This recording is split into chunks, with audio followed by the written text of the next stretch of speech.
नमस्कार, बहुत स्वागत है आपका यूपी की बात में और मैं हूं आपके साथ हिना खान।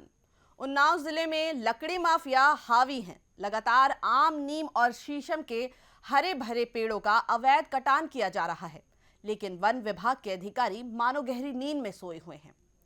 ठेकेदार, स्थानीय पुलिस और वन विभाग की मिलीभगत से बेखौफ होकर सैकड़ों हरे भरे पेड़ों पर आरी चल रही है। रोजाना लाखों रुपए की बेशकीमती लकड़ी बेची जा रही है, लेकिन जिम्मेदार अधिकारी उदासीन बने हुए हैं। देखिए ये रिपोर्ट।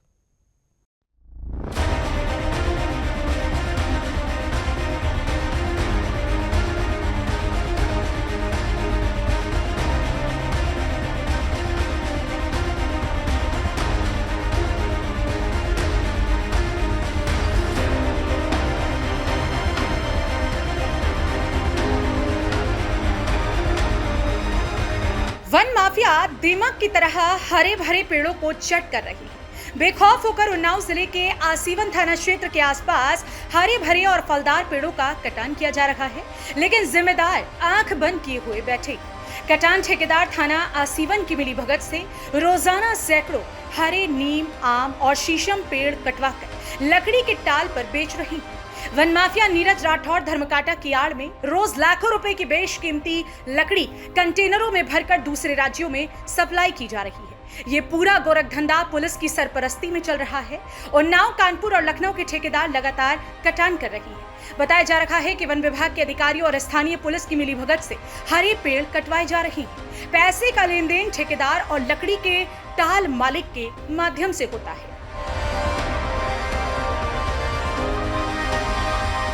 ज़्यादा कटान हो रहे हैं, हड्डियों पे जा रहा है माल। कौन ज़्यादातर किस हड्डियों पे जाता है माल? माल नीरज हो गया, वो जो ले रहे हैं वो दोनों नीरज, दो नीरज हैं ना, वही दोनों ले रहे हैं। तो ये क्या हरे आम कटते हैं क्या? हरे आम कट रहे हैं भैया। लगभग एक दिन में कितने आम के पेड़ कट जाते हैं? अरे उनको तो जाना है, सारा दिन ढोते हैं, कितनी ट्रैक्टर ले जाए। वैसे एक दिन में आंकड़ों के हिसाब से अगर जाना जाए तो माल 6-7 टाली तो ले ही जाते हैं। अगर पेड़ के हिसाब से गिनती करें तो एक दिन में कितने पेड़ कट जाते हैं? मतलब मान लो 10, 15, 20। और अगर आपके क्षेत्र थाना आसीवन के पूरे चौहद्दी की हम बात करें तो कितने पेड़? तो बहुत कट जाएंगे, उसका कोई आंकड़े नहीं। हमारे यहाँ जितने कट रहे हैं उतने का आंकड़ा। रोज आसपास का आंकड़ा लगभग बताइए जरा आप। अरे उसका आंकड़ा तो बहुत ज़्यादा हो जाएगा। कितना? यहाँ 3-4 गांव में इतना तो मान लो 70-80 पेड़ तो हो ही जाएगा आसपास। पुलिस इस पर कोई कार्रवाई करती है कि नहीं करती? पुलिस कुछ नहीं, सब पैसा ले रही।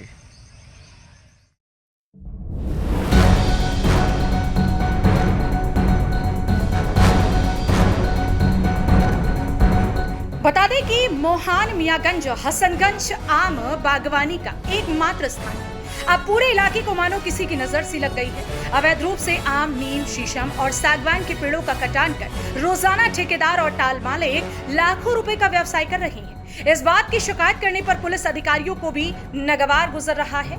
पुलिस के अधिकारी पत्रकारों को भी धमकियां दे रहे हैं और उसका उत्पीड़न कर रहे हैं। वहीं जब इस बारे में डीएफओ आरुषि मिश्रा से बात की गई तो उन्होंने कहा कि इस मामले की जांच की जाएगी। जो आरोपी होगा उसके खिलाफ कठोर कार्रवाई की जाएगी।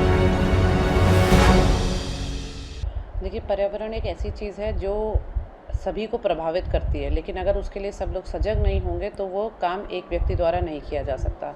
वन विभाग और ने पहल जो शुरू करी है उसमें सारे विभाग और समस्त उन्नाव की जनता इन्वॉल्व है, जिसमें पर्यावरण की सुरक्षा के लिए सब लोग अपनी महत्वपूर्ण भागीदारी दे रहे हैं। मैडम, उन्नाव में लगातार यहाँ सैकड़ों पेड़ रोज काटे जा रहे हैं, उस पर आप क्या कार्रवाई कर रहे हैं? जो पेड़ परमिशन के साथ कटते हैं उनको परमिशन का एक प्रोसेस है वन विभाग में, उनको परमिशन दी जाती है आफ्टर चेकिंग।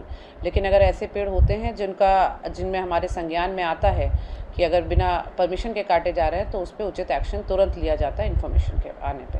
मैम, कल लगातार जो है काफ़ी सुबह से कई अधिकारी भी हम कॉन्टेक्ट में बने रहे और उसके बाद में आपके यहाँ पेड़ काटे जा रहे थे लगातार। सुबह रात में 2 बजे से लगातार कल पेड़ से पेड़ कट रहे थे, शाम तक लगातार सुबह से हम उनके अधिकारी रजिस्टर से लेकर कई अधिकारी कॉन्टेक्ट में बने रहे, लेकिन कार्रवाई नहीं हुई है। उसके लिए मुझे जिलाधिकारी महोदय का दर्जा कराना पड़ा। अगर ऐसा हुआ है तो ये बहुत गलत बात है, ऐसा नहीं होना चाहिए था। अगर आपने वन विभाग के किसी अधिकारी को सूचित किया है तो एक्शन होना चाहिए था। नहीं हुआ है तो मैं इसके बारे में जांच करवा लूँगी। मैम, उस समय आप भी हैं आपको मैंने आपको फ़ोन व्हाट्सएप किया पे होगा। मैसेज किया मैम, और जी। मैंने आपको लगातार आपको भी कांटेक्ट करना चाहा, तो ऐसा ठीक क्या है। रहा मैडम? आप तो परमानेंटली इस चीज़ के लिए सक्रिय रहना रहना चाहिए बिल्कुल। और रहती भी हैं, तो आखिर ऐसा क्या है जो हो सकता है कि अगर क्योंकि मल्टीपल कॉल्स आ रहे हैं, आजकल दिवाली का समय है, तो ये घटनाएँ बढ़ रही हैं, तो उसके कारण से अगर किसी भी कारण से अगर ये मिस हो गया है, तो वो तुरंत चेक किया ये जाएगा। मैडम जो मियाँगंज चौराहे पर कई अड्डियाँ चल रही हैं, उनको सैकड़ों अड्डियाँ चल रही हैं, उन पे आप क्या अगर कार्रवाई ऐसा करते कोई अड्डियाँ चल रही हैं जो आपके संज्ञान में है, तो मुझे एक लिखित लेटर और भेज दें, जिस पे तुरंत चेक कराया जाएगा। कल लगातार कई सुबह से लेकर जब हम डीएम के ऑफिस में पहुंचे, उसके बाद में जो है कार्रवाई के लिए आदेश किया गया, तो उसके बाद में काफ़ी लकड़ी जब्तीकरण की गई है, पकड़ी गई है। अगर हम बात करें तो अगर वह सुबह से लकड़ी पकड़ी जाती तो काफ़ी मात्रा में, भारी मात्रा में पकड़ी जाती, लेकिन पूरा दिन वह लकड़ी आउट होती रही है, लेकिन आपके अधिकारियों ने उसको गंभीरता से क्यों नहीं संज्ञान में लिया? ये किसकी अगर- लापरवाही रही मैम? अगर ये हुआ है तो ये चेक कराया जाएगा, ज़रूर से चेक कराया जाएगा। आपने अच्छी बात करी कि संज्ञान में लाया है, जिससे से उचित कार्रवाई करी जाएगी। उसमें मैम आपके 2 अधिकारी लगातार मिले हुए हैं, क्योंकि हम लगातार उनसे कांटेक्ट करने की कोशिश करें, वो मुझे खुद ही मुझे फॉलो कर रहे हैं, मैं उनको फॉलो कर रहा हूँ, वो मुझे फॉलो कर रहे थे, और उस लकड़ी को जो पकड़ी गई है उसमें आप उनको मतलब हेरा फेरी करने, उसको स्थान से हटाने का पूरा आपके अधिकारी ने काम किया है। देखिए, अब आरोप और प्रत्यारोपों का समय नहीं है। अगर कोई चीज़ ऐसा है तो उस पे मुझे लिखित में मुझे पता होना चाहिए, जिस पे एक्शन लिया जाए, है ना? नहीं तो इस तरह की बातें बहुत लोग करते हैं। हमें अगर कोई ठोस चीज़ मिल जाएगी तो हम इस पे ज़रूर एक्शन लेंगे, आप इस बात में निश्चिंत रहें। जो मैम जो लकड़ी कल पकड़ी गई है, वो मेरी ही मार्फत पकड़ी गई है, और कई जगह छापेमारी जहाँ पर लकड़ी पकड़ी गई है 100% लकड़ी पाई गई है, उस पर आप क्या कहेंगे? आपके जैसे जागरूक लोग अगर ये बता रहे हैं तो ये हमारे विभाग के लिए एक बहुत महत्वपूर्ण चीज़ है कि आप जैसे लोग हमारे साथ जुड़े हुए हैं और हमें इस बात को संज्ञान में लाते हैं, जिससे अगर वन विभाग का जो काम है वो और बेहतर तरीके से हो सके, और उनको निर्देशित किया जाएगा कि जितनी जल्दी हो सके ये जांच पूरी हो जाए। ये नियमानुसार कार्यवाही होती है अगर किसी के ऊपर जांच सही पाई जाती है तो। सूबे के मुखिया जहां एक तरफ पेड़ बचाओ और पेड़ों को लगाओ जहां तक अभियान चला रहे हैं, वहीं पर अगर हम बात करें उन्नाव में तो लगातार पेड़ों का कटान बहुत तेजी से जारी है। अगर हम बात करें क्षेत्र की हसनगंज, मोहान, इस क्षेत्र में सबसे ज़्यादातर बागवानी का काम होता है, और बागवानी सबसे ज़्यादा आम की पेड़ की, चाहे देसी हो, चाहे कलमी हो, चाहे चौसा हो, आम कई तरह के पेड़ उगाए जाते हैं। लेकिन अगर बात करें सबसे ज़्यादा कटान की, तो इस समय जो यह क्षेत्र है सबसे ज़्यादा आम की कटान में सबसे आगे चल रहा है। अगर हम एक दिन की मात्र महज बात करें तो कम से कम जो कटान है, अगर हम बात करें तो एक दिन की कटान कम से कम 100 पेड़ों से ऊपर कटान जा रही। कई बड़े बड़े ठेकेदार हैं, उन्नाव से लेकर के कानपुर तक, जो लखनऊ के ठेकेदार हैं, जो यहाँ पर 100-150 पेड़ों कटान का ठेका लेते हैं, और यह कटान जो है ठेकेदार यहाँ हैदराबाद के आसपास की लेबर है जो कटान करती है, और उसके बाद में यहाँ पेड़ों को कटा करके रातों रात कटान होती है, पूरी रात कटान होती है, और उसके बाद में दिन में सुबह टाइम लदान होती है। यार सब अलग अलग राज्यों में जो पेड़ों के बोटे हैं वो करके भेजे जाते हैं, और यह जो हम कटान जो है बड़े उच्च पैमाने पे चल रहा है, और कहीं ना कहीं ऐसा लगता है कि वन विभाग की मिली भगत से चल रहा है, क्योंकि इतनी बड़ी कटान जो है, ऐसे छोटे मोटे 1-2 पेड़ की कटान हो तो मान सकते हैं, लेकिन अगर बड़ी कटान की बात करें तो बहुत मुश्किल है कि बिना अनुमति के, बिना जानकारी के, बिना बड़ी कटान नहीं हो सकती है। अगर हम बात आगे की करें, हमने लगातार खुद ही वन विभाग के अधिकारियों से शिकायत की है, जहां तक कि जिला अधिकारी महोदय से शिकायत की, लेकिन कोई उचित कार्रवाई, अभी तक ठोस कार्रवाई नहीं हुई है। कैमरामैन सादाब अहमद के साथ में यूपी की बात, रामशंकर वर्मा, उन्नाव।